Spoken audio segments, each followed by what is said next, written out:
เอาฟังดีๆเด้อผมถามเด้อทางหลังคุณบ่ได้ยินที่จะน้อยสิให้ทางหลังสิถามทางหลังคนเด้อยับเข้ามาอีกก็ได้เนาะในเวลาเฮาขับขี่รถเนาะต้องมีเอกสารยังแดง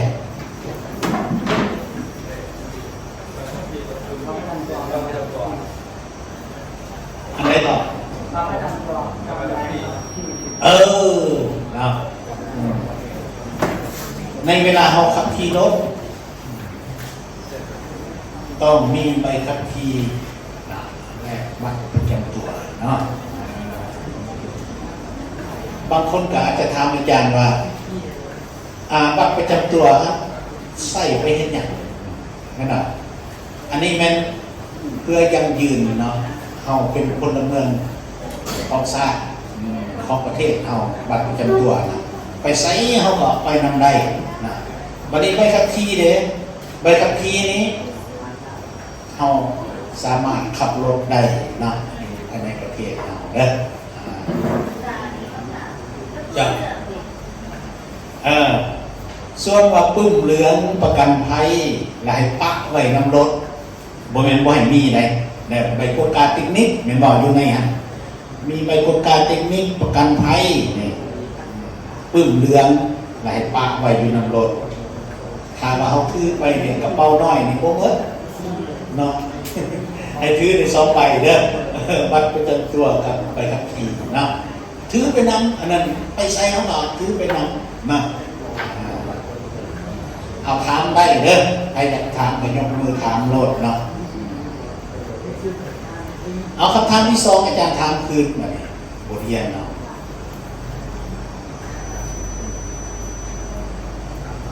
ก่อนจะเลี้ยวซ้ายหรือเลี้ยวขวาต้องเปิดไฟสัญญาณประมาณจักแป๊บฮะ30 เมตรนี่เนาะเก่งหลายเนาะเอามาเบิ่งป้ายบอกซิตัวนี้ก็ต้องให้รู้จักอีกต้องให้รู้จักเนาะมีอยู่6ป้ายเพิ่นมาป้ายบอกซินะใครมีซิไปก่อนป้ายตัวนี้อยากให้รู้จักคืออันนี้จะหน่อยสิงงดีเข้าในเมืองเข้าในเมืองตัวนี้เป็นป้ายบอกซิปทางใหญ่มีซิปไปก่อนเด้อทางเห็นอยู่ไซต์ตัวนี้เป็นทางใหญ่ตัวอย่างแฟนไม่โทรมาจะมาตามทางใหญ่เด้อมันใหญ่หมดได้ยังไงแม่นบอกทางนะนี่มันว่าแฟนมันหูจักนี่ทางไงแม่นจะไปบันทึกก็ได้กระทำไงบนว่านี่มันมีป้ายตัวนี้อันนี้เป็นป้ายบอกซิปทางไงมีซิปไปก่อนตัวที่2ตัวมีที่ขาตัวนี้ติดตามดีๆเด้อแบบกดเสียงเอามีได้มันออกอยู่ในสารบัญเดินรถนะเดินดีๆเด้อตัวนี้เป็นสุดเขตทางไงต่อไปหันเป็นทางน้อยถ้าไปประมาณนั้นนี่ก็จะมีปัญหาอยู่สารบัญเดินรถมันบ่ได้นะรถกระบะมีชิปไปก่อนสิอาจจะบ่ได้6 สารแจกขอบแดนคืออันนี้เป็นป้ายปล่อยทางปล่อยให้เข้าไปก่อนบ่แม่ปล่อยให้รถคันอื่นหันไปหมดก่อนแล้วเข้าจะค่อยไป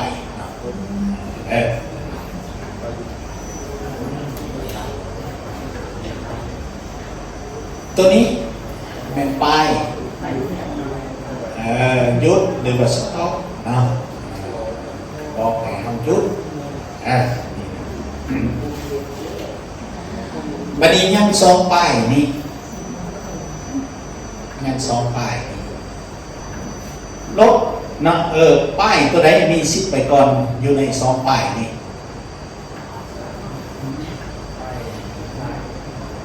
เอาตัวนี้เอาความเข้าใจก่อนเนาะให้คนนึงหรือว่าให้เข้าใจแหละให้ยกมือขึ้นสองป้ายนี้แหละป้ายใดมีชิดไปก่อนเอายกมือขึ้น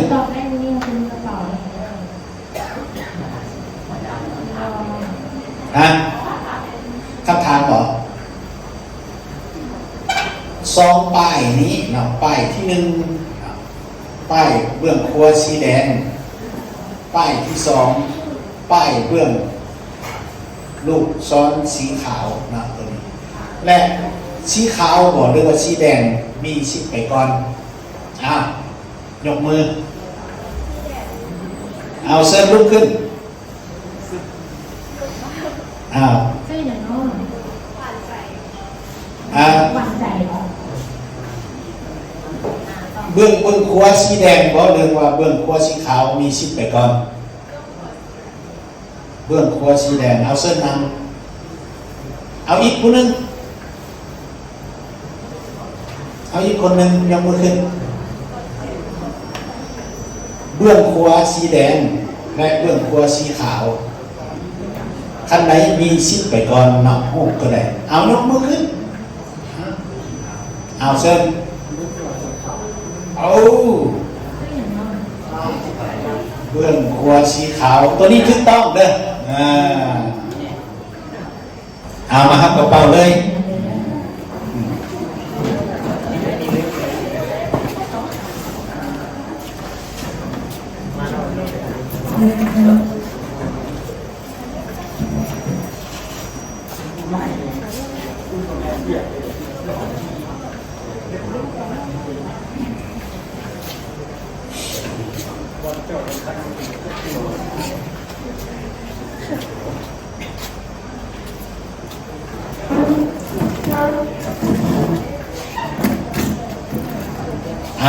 มาเลยมาเบิร์ป้ายเสียงเงินไป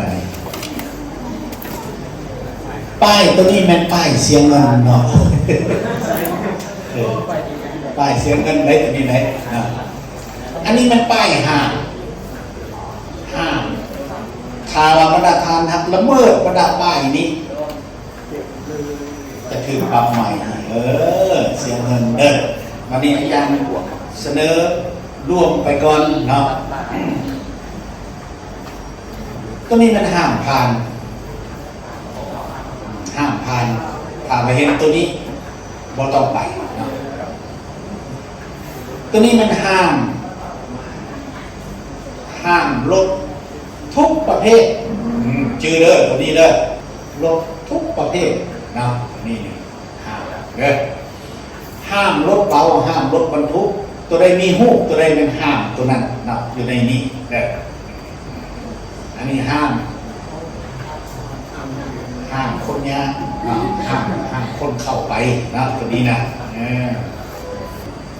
บัดนี้โดยเฉพาะเมนตัวนี้นี่ห้ามเลี้ยวขวาห้ามเลี้ยวซ้ายห้ามเลี้ยวห้ามเลี้ยวกลับมันเป็นห้ามเลี้ยวโง่ห้ามเลี้ยวกลับตัวนี้นะตัวนี้เป็นห้ามซิ่งขึ้นหน้านับเป็นรถจักรขึ้นเมื่อมันมีป้ายห้ามมีบทแม่ว่าห้ามแต่รถใหญ่นี่รถจักรกับซิ่งอีกบอกแม่นะห้ามรถจักรรถที่ติดเครื่องจักรตัวนี้เนี่ยห้ามรถบรรทุกซิ่งขึ้นหน้าห้ามจอดห้ามหยุดห้ามจอดบัดนี้ตัวนี้อาจารย์อยากเสนอคืออันนี้จะน้อยสิเข้าใจผิดแหละตัวนี้แหละห้ามหยุดห้ามจอด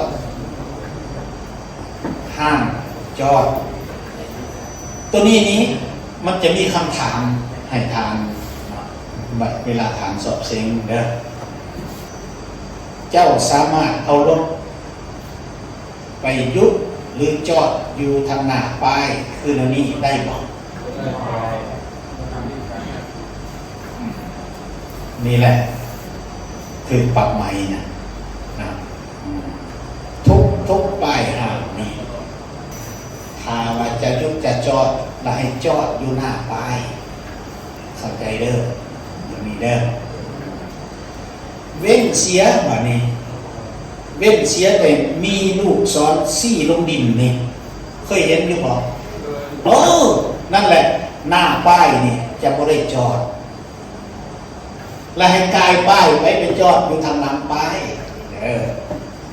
อันนี้เข้าใจแล้วตัวนี้นะนี่แหละมันยากตัวนี้สับสนสุดเหมือนตัวนี้นะหลายคนบ่เข้าใจก็ต้องข่าวแบบนี้มีลูกศรซี่ขึ้นเทิงและซี่ลงหมายความว่าหน้าป้ายและหลังป้ายจะบ่ได้หยุดได้จอดเข้าใจดีนี่แหละจะไม่อาจารย์สิถามอีกเนาะตัวนี้นะเพราะว่ามันซับซ้อนตัวนี้ห้ามจอดมันทีห้ามจอดมันคูตัวนี้แต่ก่อนท่านห้องเฮียนเฮาสอบเซ็งโบแมนปรนัยถามอาจารย์ถามว่าตัวนี้นี่มีความหมายนั่นแหละเซ็งนั่นแหละแต่ก่อนมันโบแมนปรนัยคือในนี้นะแล้วเพิ่นว่าห้ามสูบยานี่นะตัวนี้เลยห้ามสูบยา2 กอกนั่นนะอันนี้มันห้ามจอดมันที่ห้ามจอดมันคูอิงใส่ปฏิทินเด้อ1357บ่ให้จอด2468บ่ให้จอดอยู่นี่อันเป็นเรื่องมาห้ามจอดวันที่และห้ามจอดวันครูยิงเสร็จวันที่เขาต้องเบิ่งมื้อนี้วันที่เท่าไหร่16เป็นจอดอยู่ไสพี่เนาะจะบริจอดอยู่วันครูเด้อยิงเสร็จมื้อนี้วันที่17จอดอยู่ไสอันนี้มันก็มันข้ามกันเด้อตัวนี้พอที่เข้าใจเนาะบัดนี้เนาะบัดนี้คืออาจารย์ได้เสนอมาวันหนึ่งฮะทุกป้ายห้ามอยู่ในกฎจราจรของทางข้าเจ้าจะถามเด้อจะมีออกอยู่ในบทสอบเซ็งกันมื้อที่เป็นวันครูเจ้าสามารถเอารถมาจอดอยู่หน้าป้ายคือนั่นนี่ได้บ่นี่บ่ได้อีกแล้วบ่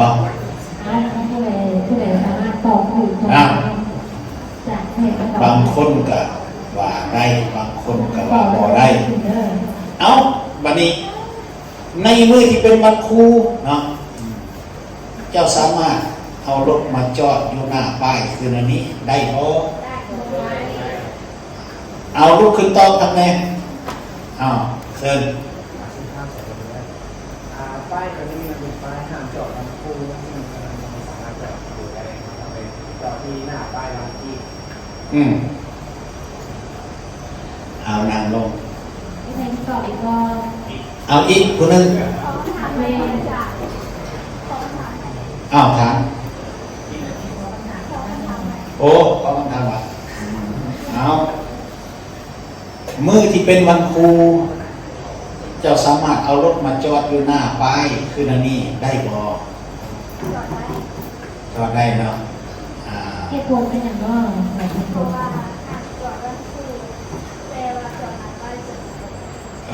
เส้นนั่งถูกต้องเนาะนี่แหละ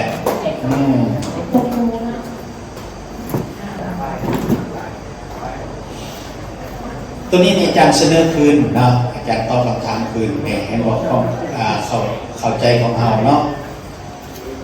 ทุกป้ายห้ามอาจารย์ว่าจอดดูหน้าป้ายนี่ได้หมดทุกป้ายเลยเห็นบ่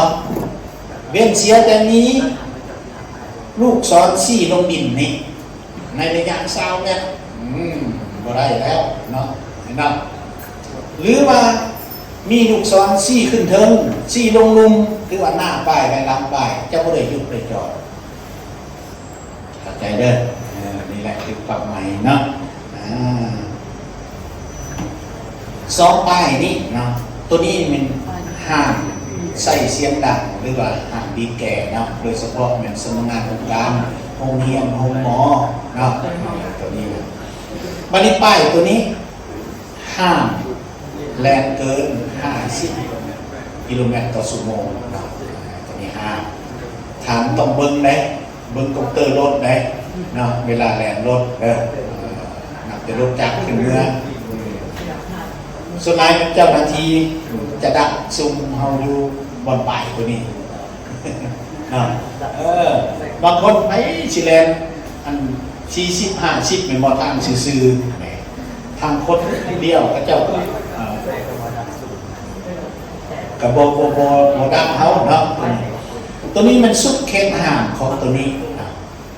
สุดเขตห่างตัวนี้ตัวที่มีขีดตัวนี้มันสุดเขตห่างทุกประเภทที่ว่าบ่มียังห่างแล้วอันนี้แม่นป้ายห่างเนาะเพิ่นว่าวงมนขอบแดงคืออันนี้เป็นป้ายห่างพอเข้าใจดูติอาจารย์อธิบายนี่เข้าใจเด้อเนาะเอามีถามคืนบ่มีถามคืนบ่มีถามมายกมือเด้อเอามาเบิ่งป้ายกำหนดป้ายกำหนดนี่บ่ได้ยากป้ายกำหนดวงมนเนาะพื้นสีฟ้าอันนี้แม่นป้ายกำหนดนี่หมายความว่าให้เฮาปฏิบัติตามตัวนี้บ่ได้ยากตัวนี้น่ะเนาะบ่ได้ยากตัวนี้ปฏิบัติตามตัวอย่างว่าห้ามเลี้ยวซ้ายมันจะมีตัวนี้ใส่แม่นบ่กำหนดให้ไปเบื้องขวานะตัวนี้เด้อบ่มีหยังยากเนาะตัวนี้ต้องปฏิบัติตามป้ายเนาะอันนี้อาจารย์สรุปไปเลยตัวนี้มันบ่ได้ยากเด้อตัวนี้เด้อนะตัวนี้มันป้ายเตือนอันตรายป้ายเตือนอันตรายนี้หมายความว่าให้เฮาลดความคงไวลงเด้อลดความคงไวลงตัวอย่างคืออันนี้ทางใหญ่ครบทางน้อยสีแง่อันตรายสันเฮาต้องลดความคงไวลงถ้าว่าเห็นบรรดาป้ายตัวนี้โหกสารแจกขอบแดงคืออันนี้แม่นป้ายเตือนอันตรายหมายความว่าให้เฮาลดความคงไวลงตัวอย่างคืออันนี้เนี่ยอันตรายทางโค้งขวาอันตรายทางโค้งซ้ายตัวนี้แม่นทบเด้อทบขวาทบซ้ายตัวนี้แม่นทางห้องไปหน้าอันตรายตัวนี้นะเอาตัวนี้จะหน่อยสิบ่งตอบเนาะตัวนี้เนาะอันตรายเขตอันตรายเขตอันตรายเด้อตัวนี้นะเอาอยู่ในนี่อยากฮู้หยังบ่ตัวนี้บ่รถเฮียนขับเนาะเฮียนขับเด้อตัวนี้อันตรายตัวนี้นะรถเฮียนขับถ้าเฮาเห็นตัวห้อตั้งอยู่คือรถโรงเรียนเขาอะไรอยู่สุดไปใกล้เขาเนาะตัวนั้นอันตรายเนาะเอามีหยังบ่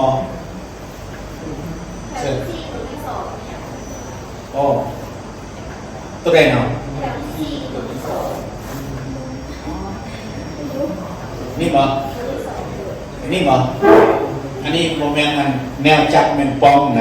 โมเมนต์เลยตัวนี้มันเขตลมแหงเขตลมแหงเป็นต้นมันอยู่เดินบินบอลมมาทิศไหนตัวนี้มันจะอวยไปทิศลมเนาะตัวอย่างว่าคือบินสิลงเดินสันโอ้ทิศตะวันตกลมมาทางทิศตะวันตกนี่จะเปลี่ยนจะไม่ต้องมาเลยหรือว่าอยู่เขตทะเลเนาะแต่ว่าทะเลนี่เฮาเข้าใจยากเนาะเฮาบ้านเฮาบ่มีทะเลเอาเดินบินซะเอายังมีอีกบ่ยังมีอีกบ่ตัวที่3บ่ตัวนี้ 12% นี่บ่โอ้ตัวนี้ขึ้นค่อย 12% เนาะความสั่นของมันเด้อตัวนี้ลงค่อย 12% อันตรายตัวที่3ตัวนี้บอกตัวนี้เนาะอันนี้อันตรายทางมือเนาะทางมืออันตรายทางมืออันตรายเด้อตัวนี้เด้อเอาอย่างนี้บอคือสิหมดแล้วเนาะ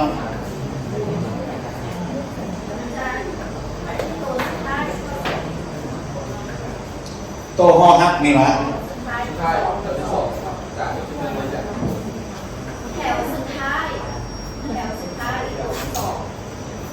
นี่ทางอุโมงค์ตัวนี้นะรถไฟรอดนะเนาะทางอุโมงค์เด้อ